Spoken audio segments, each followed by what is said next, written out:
So let's start our interrogation process.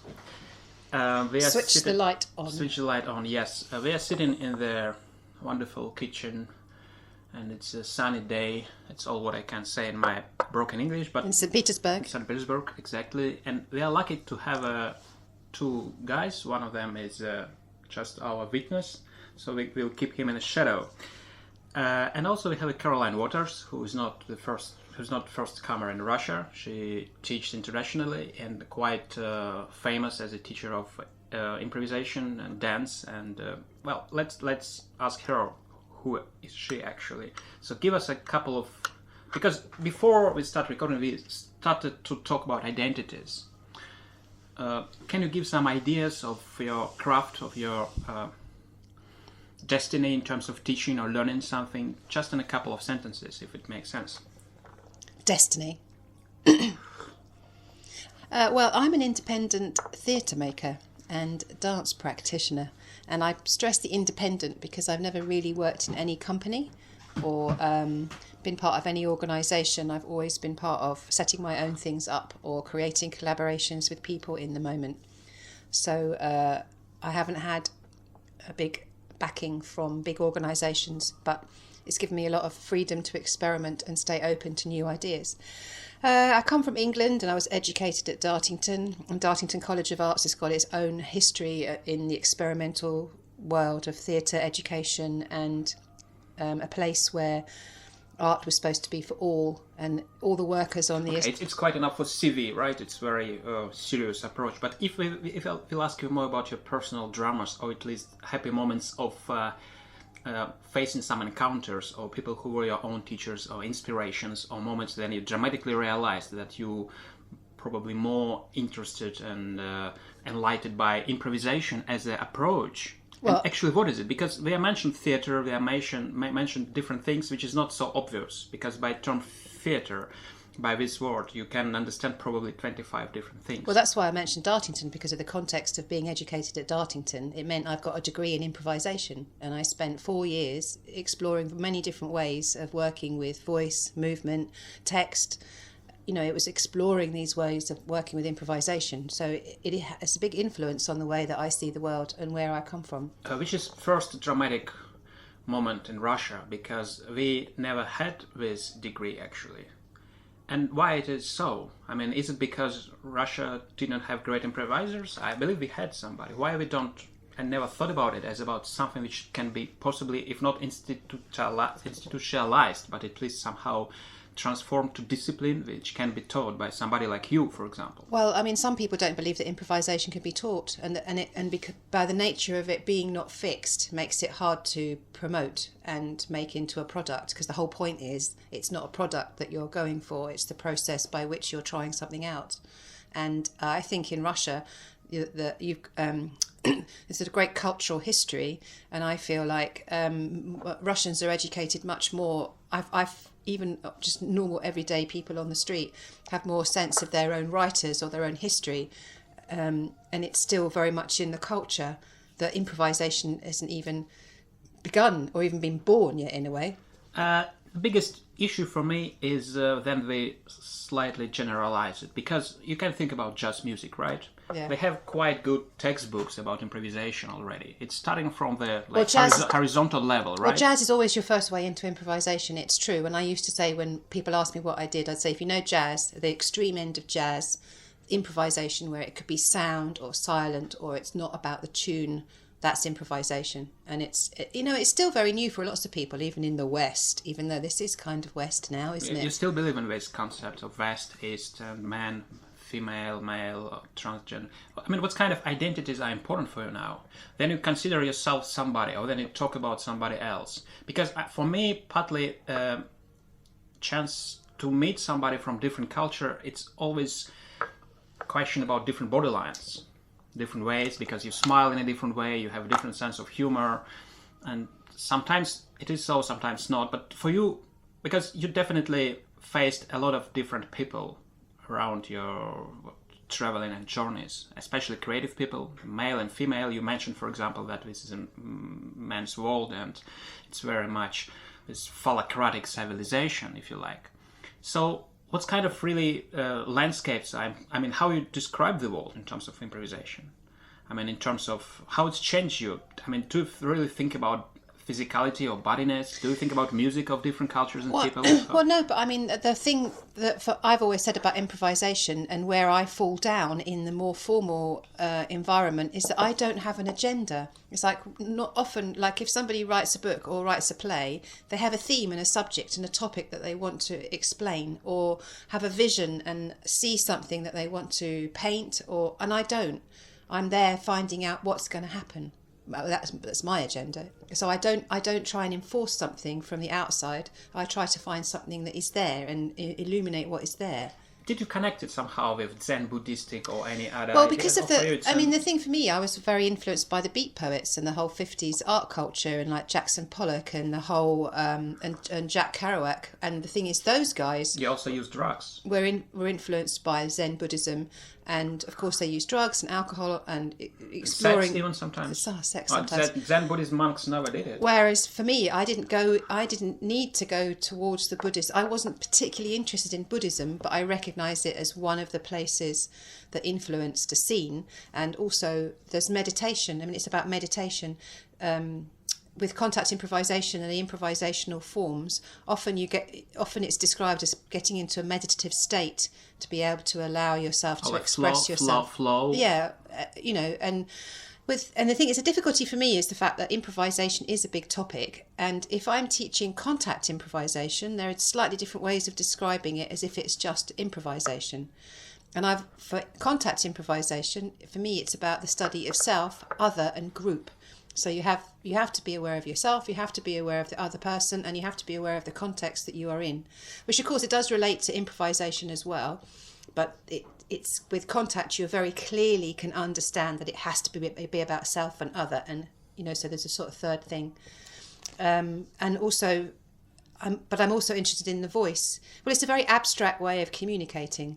But here in St. Petersburg, I'm at this moment teaching a improvisation workshop looking at the relationship between the voice and the body, and we're sort of really breaking it down into sound and action, and it's a very abstract and quite a vulnerable place because it's not pre-verbal. Well, it kind of is pre-verbal, but it's about creating your own language. And I think that's the most exciting thing for me about working in improvisation, is that each situation you're in, you're creating a new language, and it's only within the group that you are working with. Not that it's exclusive, because it's not about trying to create exclusivity, but we've also discussed the fact that I don't speak Russian. I don't hardly ever speak any other language, because in each situation I've been in every country, we've created our own language in the moment. So whether I'm working in Finland, Mexico, Britain, Russia... It's your excuse not to learn Russian, right? It's had a profound effect on my ability to learn languages. I'm not a linguist. I'm working with the body. I'm working with sound, tone, rhythm, texture. It's not about concrete words, even though I love words.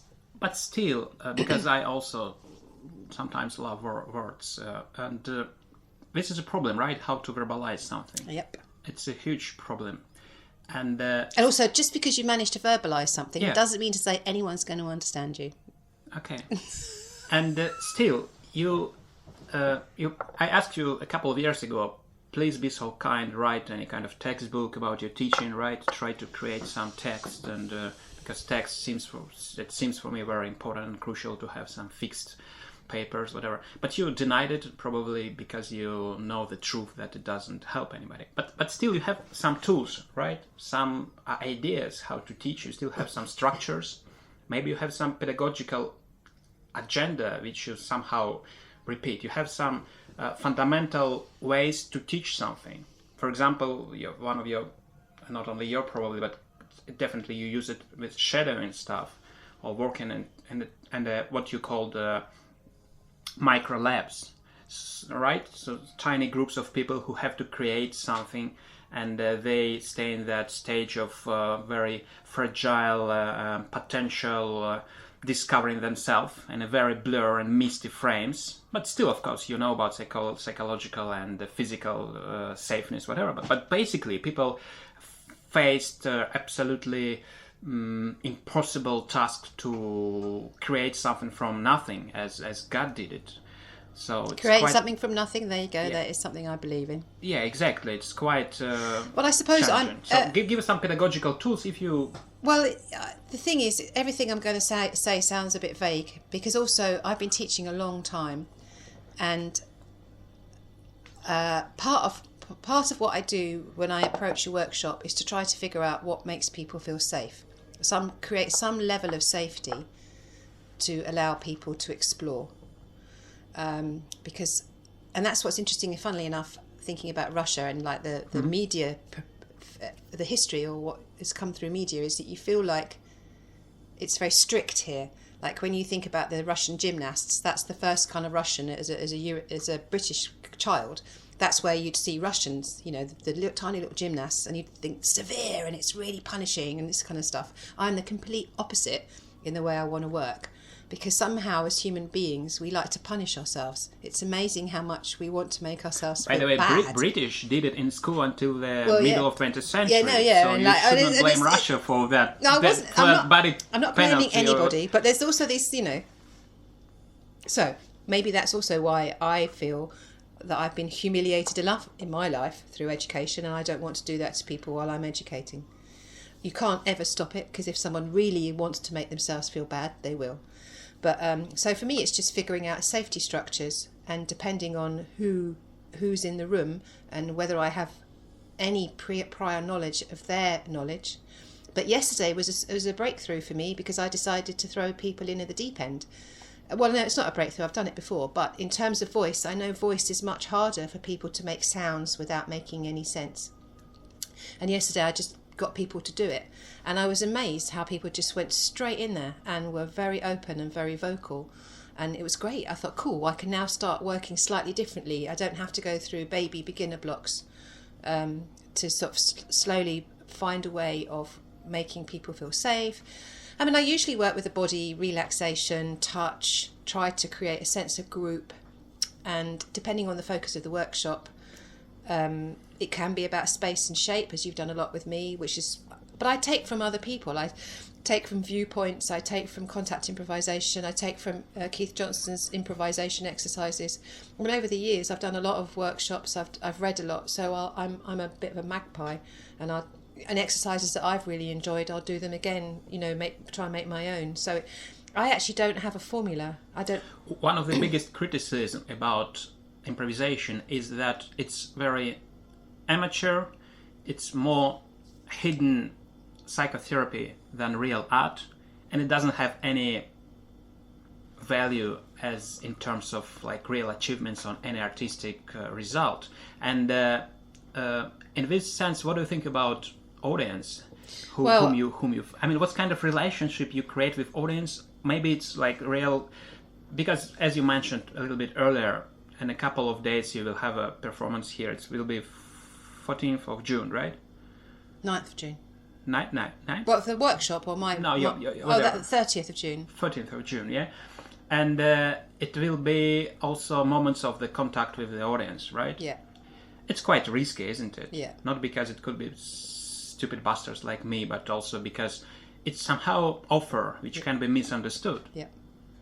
So give us a couple ideas. What kind of relationship is normal and abnormal for you in terms of audience, and what do you expect? Well, I just want to quickly say that a lot of the improvisation I've done in performance, people don't realise it's improvised, and actually it's an issue for me, because I don't feel like, I feel like my work has been recognised in performance, but people, and I actually want to make it quite clear that it's improvisation, it's not choreography, it's not a play, whereas most people... Maybe because you're too good. Yes, you see, there is value when you said that they... And also the fact that I've trained not trained, but created situations where people for the first time have performed and they felt quite okay doing it. And I've always been known to create professional performances out of whatever material I'm using or whoever I'm working with. So this level of professionalism, for me, improvisation has got a bad name because people think people just stand up and do anything that they like. And it's not true. But some people think that's what it is. And the problem about improvisation is you're only as good as your worst improviser, and your worst improviser tends to be the one that doesn't know when to shut up, who suddenly is on centre stage and off they go, and they're not aware of why anybody it's happening else. Is it because it's only one way for somebody to give his message that I'm here, I'm alive, love me, pay me some attention? I don't know, because everyone's different, but that's the risk in improvisation, is the fact that once you're on stage, you've got no control over what people are going to do. All you can do up to that moment before the curtain's up is keep creating this sense of group, or reminding yourself of what it is that you're trying to do. But as soon as the curtain's up, you can't ever tell what people are going to do. And for me personally, I've always enjoyed making communication with the audience. I'm often been in, there's a thing called Forum Theatre from Augusto Boal, which was made much more political and about creating dialogue with the audience by putting up a political situation and asking the audience to participate in some way. And the person that was between the audience and the performers was the Joker, and the Joker would try to get people to participate. That's the role I've often taken, and I enjoy that. It's because you're funny? No. Joker is not because you're funny. It's just like the Joker in the pack. You're the one that's in between. You can be anything. And also that for me, improvisation, I like sites of specific work. It doesn't have to be in a theatre. It's about breaking down the fourth wall. So breaking that relationship between the classical relationship between the audience being passive and watching, and the performers being active. That actually you can create a situation where the audience become more active. A lot of people don't want to be that in the audience. They want to be passive. They buy their ticket, and their agreement is they're the passive spectators. But I'm just interested in the live moment, and when I'm performing, I can't ignore the fact there's all these people sitting there watching me. The fact, I used to do a lot of plays, but I have found it stranger and stranger to be in this make-believe world. Let's talk for a while about your gender, about sexual identity. Actually, it's quite boring. Now, let's talk about your Englishness, right? So, you taught many English students, and you taught some Russians. And I know it sounds an incredibly banal question. I was asked this yesterday. Yeah, but you also already answered, right? So you can quotate yourself, the best part from your long, boring yesterday's answer, and just tell me in a couple of sentences what you find dramatically, terrifyingly different if you have this knowledge of in terms of Russians who participate in your workshops and English. I think for me... Be honest. No, I am. And this is what I was saying about yesterday. I was surprised at how open people were prepared to go quite far, quite quickly. And especially as I was saying, working with the voice, I know most people find it hard working with the voice, but yesterday no one did. But if I was in Britain, it would take a while. Is it because of privacy, or because our bodylines in Russia, they're raped by the state, they're raped by the family tragedies, they're raped by that very blur and misty identity and ideological, religious and personal level of our traumatic national experience? Good question, right? Traumatic national experience. So how could you explain that? I think you could answer that better than me. I don't know. I'm not Russian, am I? I'm giving you a chance. Well, all I can say is I've kept coming back to Russia because I felt like people really enjoy my work. And because I'm asking people about themselves and to be who they are, if you like. But not on a deep... It's not about deep psychology, necessarily. But giving space for somebody to be heard... Maybe that doesn't happen so much here, I don't know.